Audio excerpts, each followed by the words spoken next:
Namaste everyone. Welcome to second PUC physics class. Today we will discuss about a new chapter, that is magnetism and matter, which is just a simple continuation of moving charges. Namaste everyone. Hope you are doing well. Welcome to the class. Today we are discussing the continuation of moving charges and magnetism, that is magnetism and matter. So it is just very similar to the previous chapter. We have to use all the things which we have studied in the previous chapter, and all that knowledge will be helpful here also. So that is the chapter magnetism and matter. Magnetism and matter. Yeah. Now, you have seen that a tiny electron moving around the nucleus itself is a source of magnetism. Because it produces a magnetic field and it has a magnetic moment, we assign a quantity called magnetic moment to that electron. We have seen Bohr magnetron from it. So I into A is the magnetic moment. So in this way, every electron builds up its own magnetic field, and finally the whole material will get a magnetic field. But sometimes what happens is, if there is a magnetic moment for a molecule, but the magnetic moment of another molecule will be in a different direction, so that net magnetic moment for the whole specimen will be zero. So that as a whole the material may not be a magnet. But individually molecules will have some magnetism, they will have a magnetic moment, but random orientation of different molecules makes the net magnetic field zero. So if you want to turn it into a magnet, you have to apply the external magnetic field, then it turns into a magnet. That's how we prepare a magnetic magnet. By applying external magnetic field, a good magnetic material is turned into a magnetic material. It is turned into a magnet itself. Okay, so now if you compare the electric field and magnetic field, of course they have different origin, but they have some similar nature. For example, you draw electric field lines around a charge, so showing that the field is moving in a particular direction. That means field is directed in a particular direction, and it will be having more strength by drawing equidistant, it will be having more strength by, we show it by drawing very crowded lines, and we show a uniform magnetic electric field by drawing equidistant parallel lines. Similarly, you can note down, or you can just have a diagrammatic representation of magnetic field also. A strong magnetic field can be represented by many magnetic field lines. A weak magnetic field can be represented by magnetic field lines drawn far away. A uniform magnetic field can be represented by equidistant parallel lines. And how are they drawn? For example, in a dipole, electric dipole, positive and negative charges we write, right? Positive and negative charges separated by a small distance make an electric dipole. How do you draw the electric lines of force? You start from positive charge and end in negative charge. And if this is a conductor, it should be always normal to the surface of a conductor, like this. So like this. This is how we draw. And we show some properties of electric field lines, right? Electric field lines, they originate from positive charge and they terminate in negative charge. They end in negative charge, like this. Of course, this is not stopped. You have to continue this one. So electric field lines originate from positive charge, and okay, this is wrong. So it should be like this. So here it should be coming in. They end in negative charge. From a single positive charge, they start from positive charge and they end at infinity, right? They move till infinity where the field is zero. So from a single positive charge, they start from positive charge and end at infinity. What about in a negative charge? In a single negative charge, they start from infinity and end at negative charge. So like this. They start from infinity and end at negative charge. They never enter a conductor, right?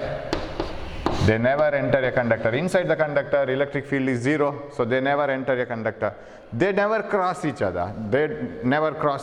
If they cross each other, you can't identify the electric field direction. You will be confused. There are two fields, right? If two electric field lines cross each other, say like this, then at the point of intersection, then there will be two electric fields like this.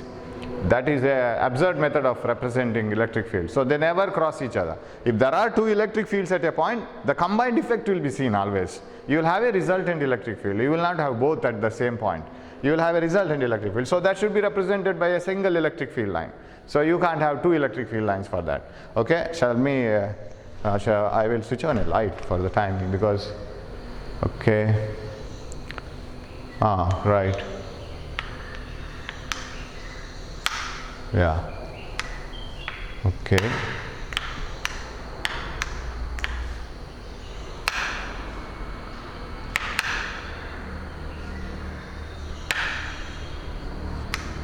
Okay, let's sit down. Getting less light. Okay, right, we will continue. Now, and they do not form closed loop. This is a very important point in electric field lines. Electric field lines never form a closed loop. See, they start from positive charge, end in negative charge. Do they form closed loop? No, they do not enter into the conductor. But in between, they do not form any break. They are unbroken, that is continuous lines without any break. That's what we say. Electric field lines are the continuous lines without any break in between. If you draw some breaks like this, the meaning is there is no electric field in that region. It cannot happen. It is a continuous flow. So electric field lines are continuous lines without any break, but they do not form closed loop. They start from positive charge, end in negative charge, but do not enter the conductor and again come like this, right? So they do not form closed loop. But when you come to the magnetic field lines properties, every property holds good as well as whatever the property we apply for electric field lines, same properties apply for magnetic field lines also. But one property doesn't, it is not followed as if it is in electric field lines. Electric field lines do not form closed loops, but magnetic field lines do form closed loops. They form closed loop. So if you come to a magnet, a bar magnet for example, how are the magnetic field lines around a bar magnet? Around a bar magnet, magnetic field lines are directed from north pole to south pole, that is outside the magnet, right there, like this. Outside the magnetic field lines start from north pole and end in south pole. They enter into the south pole, they start out of the north pole. And of course, other properties like they do not intersect each other. They never intersect each other. And if at all you want to represent a very strong magnetic field, draw many magnetic field lines. So many magnetic field lines represent a very strong magnetic field line, magnetic field. So they never intersect. Okay, it is like this, and here also. They never intersect. They start from north pole and end in south pole in outside the magnetic field. What about inside? Inside they move from south to north, hence they form closed loops. Yeah, of course they shouldn't intersect. And suppose you get another magnetic field like this, it will be like this here, and here it will be like this, and here it will be like this, here it will be like this. So they start from north pole and end in south pole. You can't see north and south now. Yeah, it is here. So like this. So magnetic field lines start from north pole, end in south pole, outside the bar magnet. Inside the bar magnet, they are directed from south to north, and they form closed loop. Rest of the properties very similar to electric field lines. They never intersect each other. And because if they intersect, you have to represent many magnetic fields at that point, because tangent to the magnetic field line gives the direction of magnetic field. If you draw a tangent, so if you keep a tiny north pole here, how does it move? Tiny north pole, how does it move? It should move in the tangential direction. So here a tiny north pole, because if you keep a very small magnetic needle, it should stand like this, right? It should stand like this. So that is the direction. That is the direction of magnetic field lines, magnetic field. So if two magnetic field lines intersect each other, then at the point of intersection you must draw two tangents which represent two magnetic field lines, a magnetic field, which cannot happen. At a single point you should have a single magnetic field. So if you want to put the properties of magnetic field lines, very easy now, because already we have studied electric field lines. Magnetic field lines start from north pole, end in south pole, outside a bar magnet. But inside a bar magnet, they start from south to north. They form closed loops. They do not form break, right? They never intersect each other. If you want to represent a very strong magnetic field, draw many magnetic field lines. They are crowded in the region where the field is very strong, and they are well apart in the region where the field is weak. And uniform magnetic field is represented by equidistant parallel lines. So, and then now you can define magnetic flux and everything, the number of magnetic field lines passing normally through a given surface, and everything here. Okay. Here also you can you can draw. So once it was asked to draw the magnetic field lines around a bar magnet, you have that in the notes. You can do that, and that's a very easy diagram. Okay. Now. Here we will take up one more important point, that is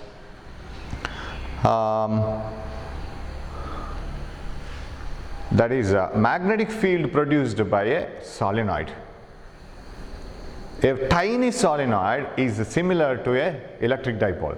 You remember that electric field due to a dipole, you remember this positive and negative charge separated by a small distance, and this distance is 2a. Electric field due to a dipole, this is plus q, this is minus q. At a point, at a distance r from the center of the dipole, remember this derivation, from r, from the center of the dipole, if you place a plus positive charge, unit positive charge, that is test charge, it will be attracted strongly and repelled weakly by this charge, because this is far away, this is stronger. So finally the direction is like this, right? This is the direction.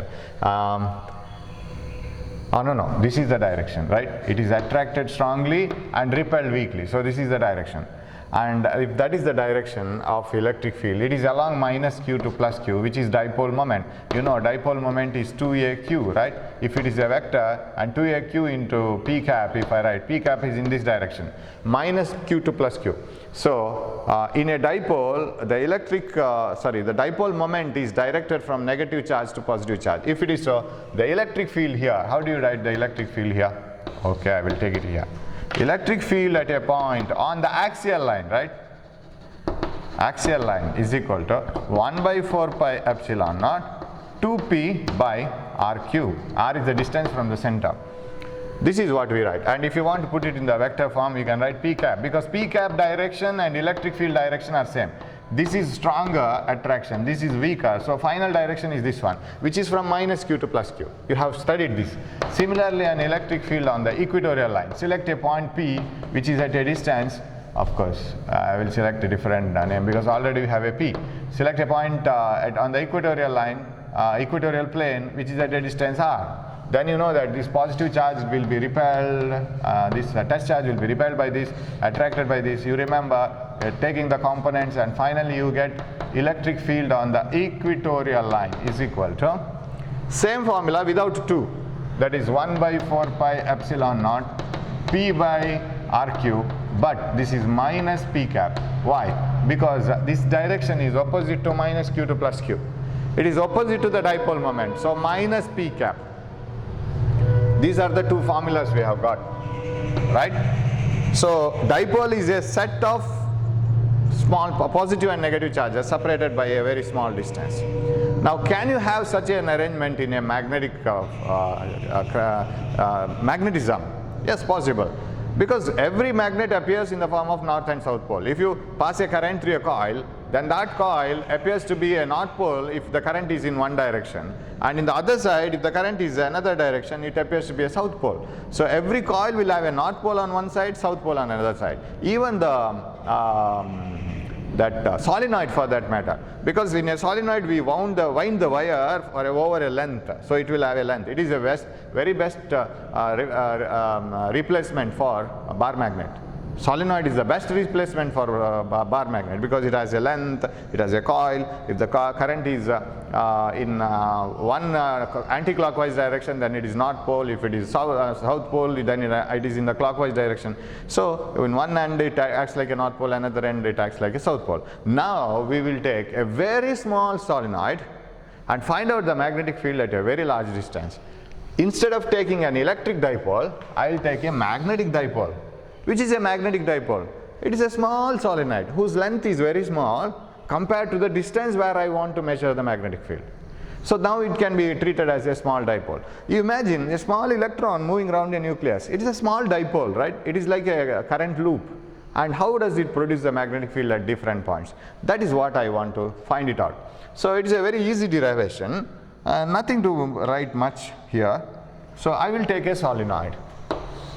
Okay, I'll take a solenoid like this, okay, like this. Okay, let the length of the solenoid be 2L. You see, just compare it with this derivation here. 2A, right? I will take the length of the solenoid as 2L. And I will select a point on the axis at a very large distance, point P. where I want to measure the strength of the magnetic field due to this very small solenoid. And the actual fact is, it is like this. It is a very small solenoid like this, and very large distance. And this 2L is very small compared to the distance from here. So we will take the distance from the center of the dipole to the point where we want to measure the magnetic field. So shall I represent it like this? This is R. I want to measure the magnetic field due to this solenoid, tiny solenoid, very large distance. That you have to keep it in mind. I am not finding the magnetic field inside the solenoid, remember, because inside already we have measured, it is mu naught Ni, where N is the number of turns per unit length, I is the current. Okay, so this is L and this is L, and our origin starts from here. Our y-axis goes like this, x-axis goes like this. Because here, if you want to find out the magnetic field at a point P outside, which is at a very large distance compared to the length of the solenoid, radius of the solenoid, I will take the radius of the solenoid as A. A, L are very small compared to R. I don't have a formula for the magnetic field due to a solenoid outside the solenoid. I don't have a magnetic field along the axis, not vertically, along the axis. Because I have a magnetic field inside the solenoid, not outside. But I have a formula for the magnetic field due to a coil outside, along the axis. That I have, right? Magnetic field due to a coil at a point outside the coil. So this is a coil, and at a point P here. So E is given by, if it carries current and its radius is R, then what is the formula here? Mu naught. So magnetic field at this point is mu naught. N, number of turns, mu naught N I R squared divided by 2 into R squared plus X squared to the power 3 by 2. Very important formula, right? Mu naught N I R squared divided by 2 into R squared plus X squared to the power 3 by 2. That is the magnetic field here. But while deriving, we don't take N. We do it for only one turn. For N turns, N times. That's what you have to take it. Okay, we know this one. Here X stands for this distance, right? At a distance x from the center along the axis of a coil, what is the magnetic field? So can't I use this formula to find out the magnetic field due to the solenoid outside it along the axis? I can assume that this solenoid is made up of many such coils stacked side by side like this. So one by one coil is kept side by side. So I have to use integration now. What I will do is, hope you can see all these things, right? Yeah. I will take a small part of the coil like this. I will cut a small part of the coil like this. I will cut it. How much part of the coil? Dx length of the coil. Now I will have to shift all these things because I want the space here. Okay, so I will take L and L here. L. Okay, you can take a book and you can start writing this. I will take such a small piece that its thickness is dx. Okay, I will cut that whole solenoid into a small piece. It is like this. This is the whole solenoid, and I will cut a small piece of this whose thickness is dx, and that piece is lying at a distance x from the center. Center means origin here. Okay, consider a small piece of the whole solenoid which is lying at a distance x from the center of the solenoid, and thickness of that small piece taken is dx, because I want to find out how many number of turns are there. If 1 meter, what do you mean by n, small n? N is the number of turns per unit length, right? If 1 meter contains n number of turns, what about this dx meters? Dx meter contains how many number of turns?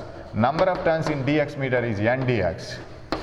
Isn't it? If 1 meter contains n number of turns, small n, 2 meter contains 2n number of turns, 10 meter contains 10n number of turns, correct? For 1 meter we have n, small n. For 10 meter, 10n. For half meter, half n. For dx meter, because I have cut dx thickness of this coil, I have cut it like a small piece like this, right? So I have only this much part of the coil now. This dx meter contains dx into n number of turns. That is the total number of turns. Capital N always stands for total number of turns. Small n, number of turns per unit length.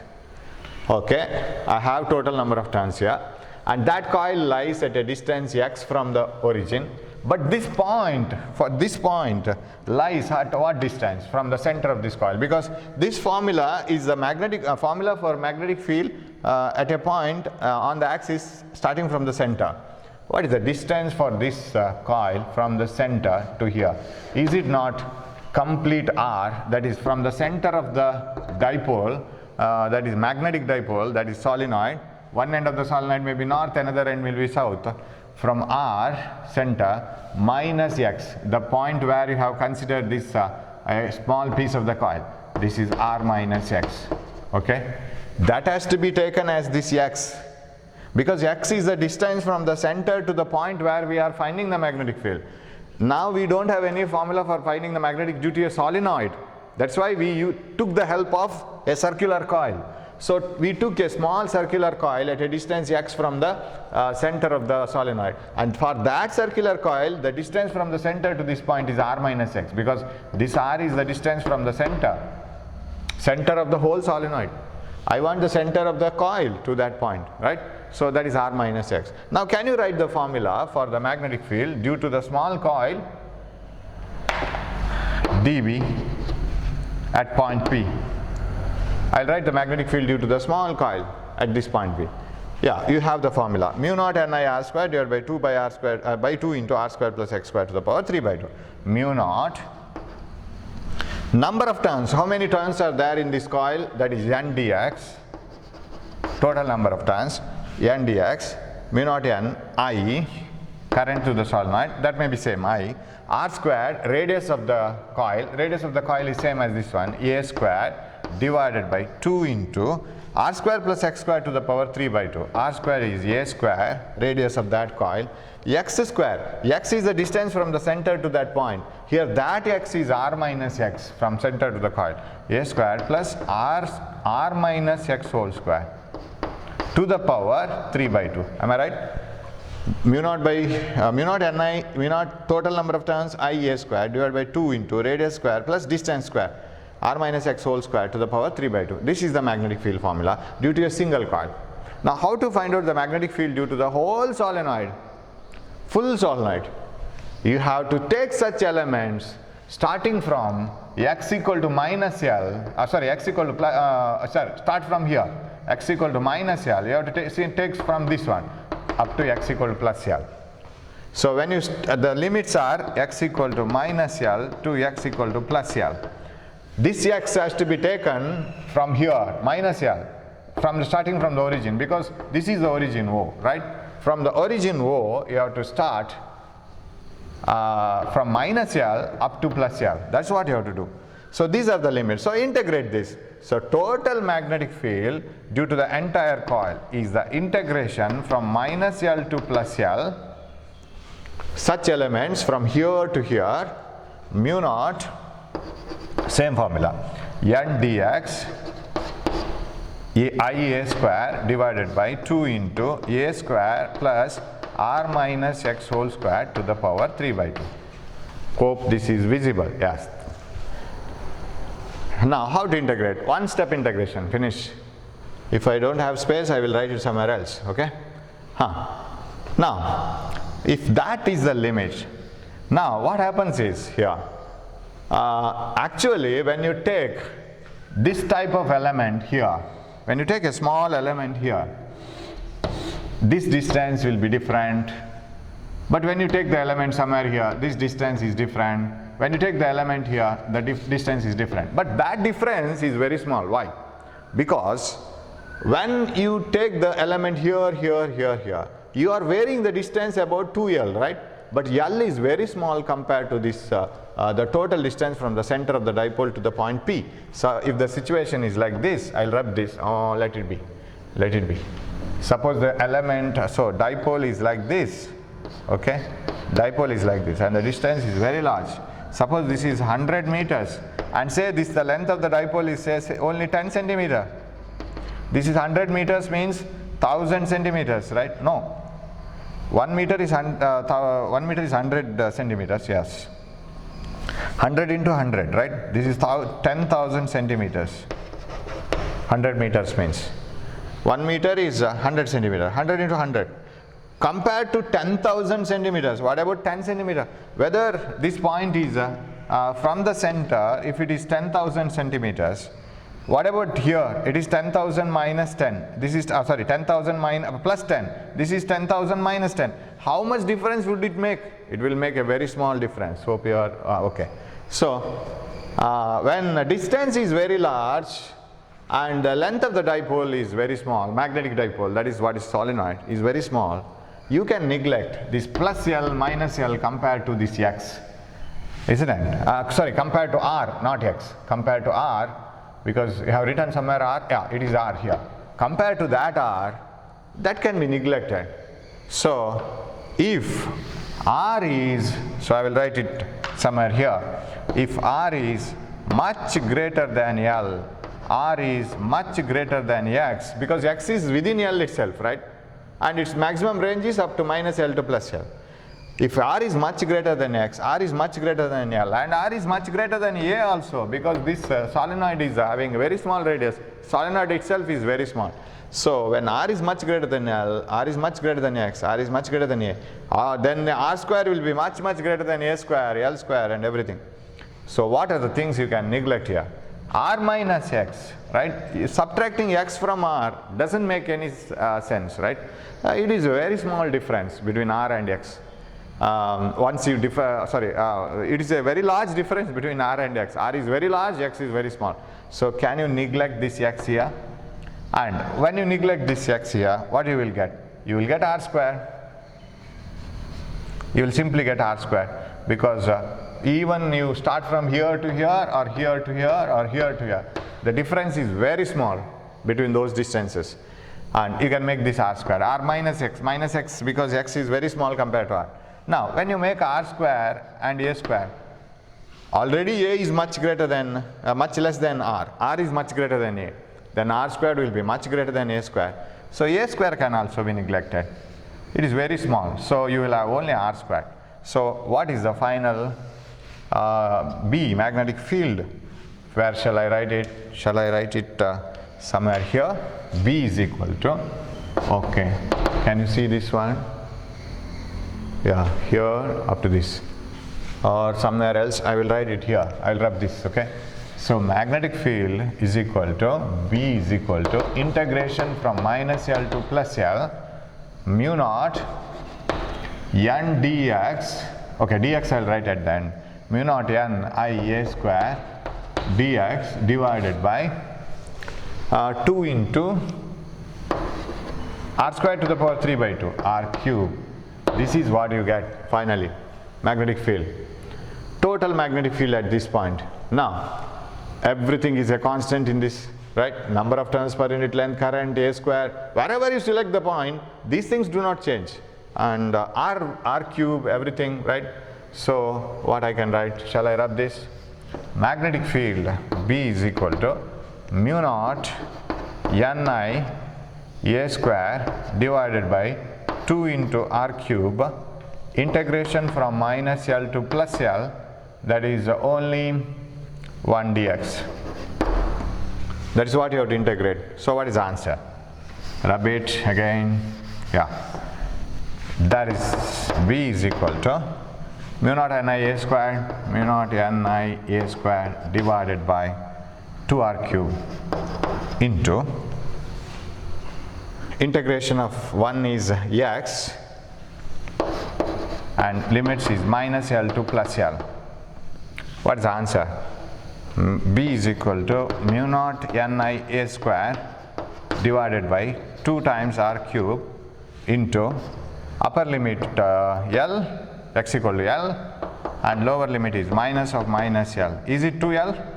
Right? Then mu naught Ni A square divided by 2R cube into 2L. Right? Because this is L minus of minus, here I have written L minus of minus L, it is 2L. Okay, we have got the magnetic field like this. Now, you see here, N into 2L, what is this? Number of turns per unit length, 1 meter length, into 2L meters. In 1 meter, I get N number of turns. In 2L meters, how many number of turns I get? Full number of turns. Shall I take it as N? So 2L into N must be equal to capital N, because it is the full length. 1 meter contains small n number of turns. 2L meter means full length of the solenoid, contains how many number of turns? It is capital N. So this is capital N, right? Okay, shall I replace it then? Mu naught capital N I A square divided by, so 2L n into N is capital N, I A square divided by 2R cube. Okay, that is over. What else then? Now you see, multiply and divide by pi, because I want to bring it into this form. See, what I am doing here is, I have an idea. I want to bring this to this form. Electric field due to a dipole on the axial line is mu naught by 4 pi, 1 by 4 pi epsilon naught 2p by r cube. Electric field due to a dipole on the axial line is 1 by 4 pi epsilon naught 2p by r cube. What is P? Dipole moment, right? P is dipole moment. R cube is the distance from the center of the dipole to this point. And remember, when we had this formula, we neglected A compared to the distance R, right? Compared to this distance R, where did I write R? R is here. If I write R, then compared to R, A is neglected. Similarly, we have neglected this L and X and A, everything, compared to the distance from the center of the dipole. So my aim is to bring this dipole moment here. Now here, magnetic moment. What is magnetic moment? Magnetic moment through any coil, or magnetic moment due to any coil, is M is equal to I into A. If it has one turn, if it has many turns, number of turns into I into A. So do you get it here? Yeah, here A is area, but I don't have area here. I have only radius square. So what I can do? Multiply and divide by pi. That's why I am doing it. Otherwise in the examination you will forget it. What you have to do in the next step, or what is the criteria? So you should know that you have to bring magnetic moment and you have to bring it into this form. So if you want to have magnetic moment, multiply and divide by pi, then you will get area. So what is magnetic field due to the coil? Shall I write it somewhere else? I am finding short of space. Okay, shall I bring it to this point right here? Then I can finish it. I will bring it here. Then B is equal to, mu naught number of turns, I am writing this one, I area, because this is area, right? Area of the coil, pi A square, divided by 2r cube, right, into pi. Okay. Now what is NIA now? It is magnetic moment.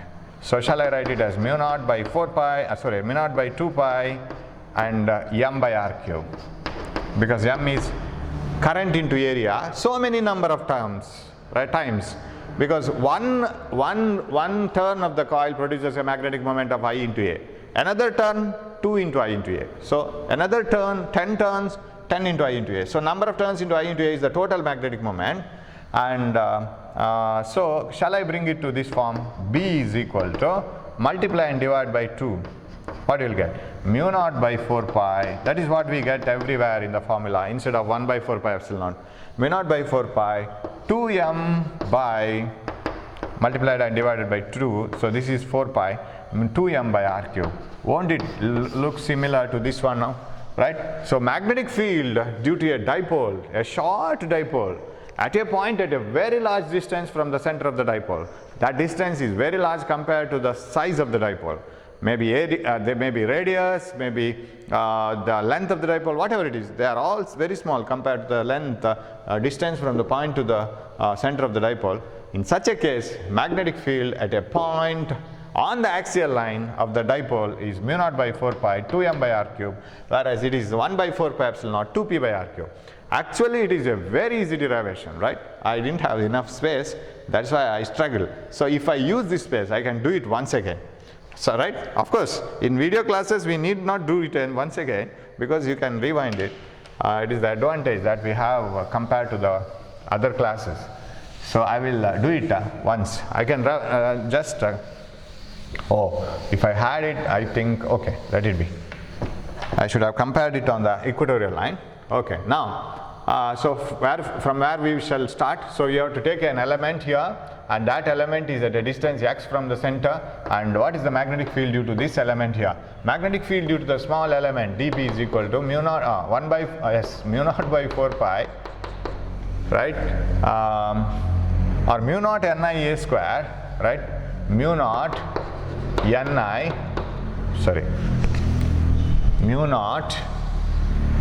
magnetic field formula is, we will write the formula first. Magnetic field due to a small coil is mu naught I r squared divided by r squared plus x squared to the power 3 by 2, here a 2. R is radius, x is distance. But if you have many number of turns, n.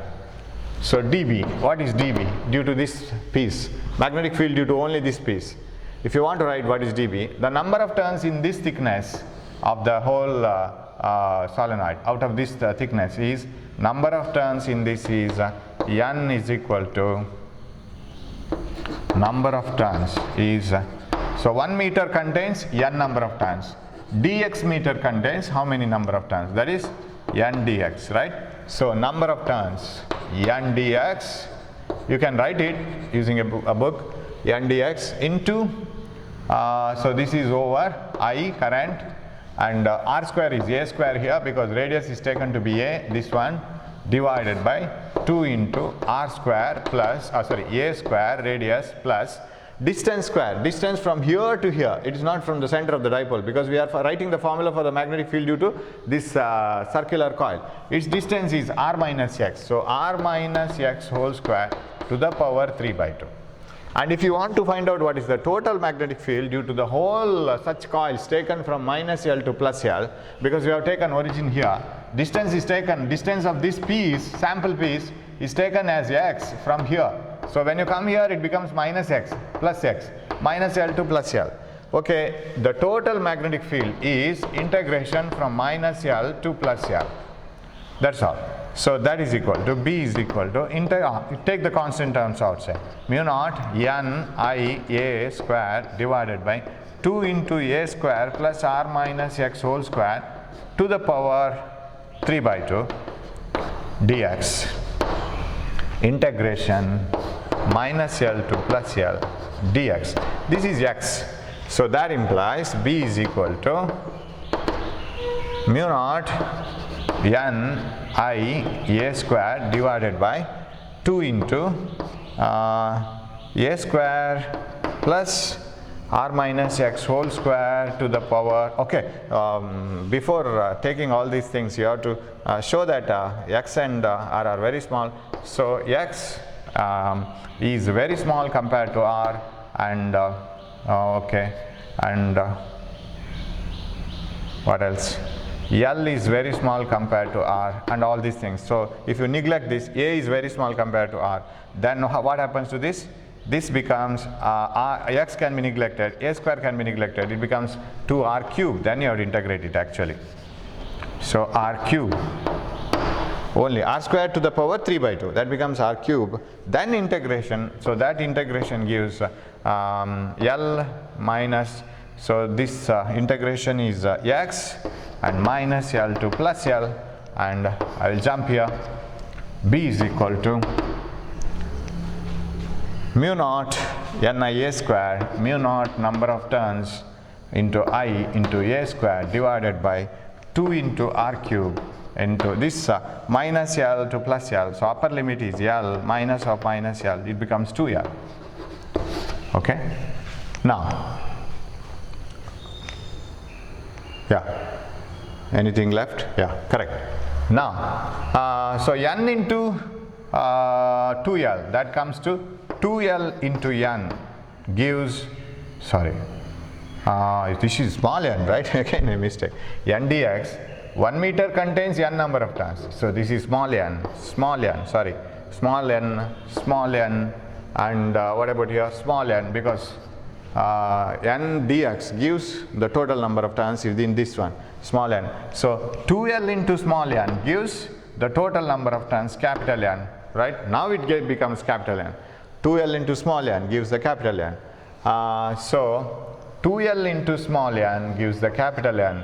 and so we can write B as mu naught into capital N into A square into I divided by 2r cube.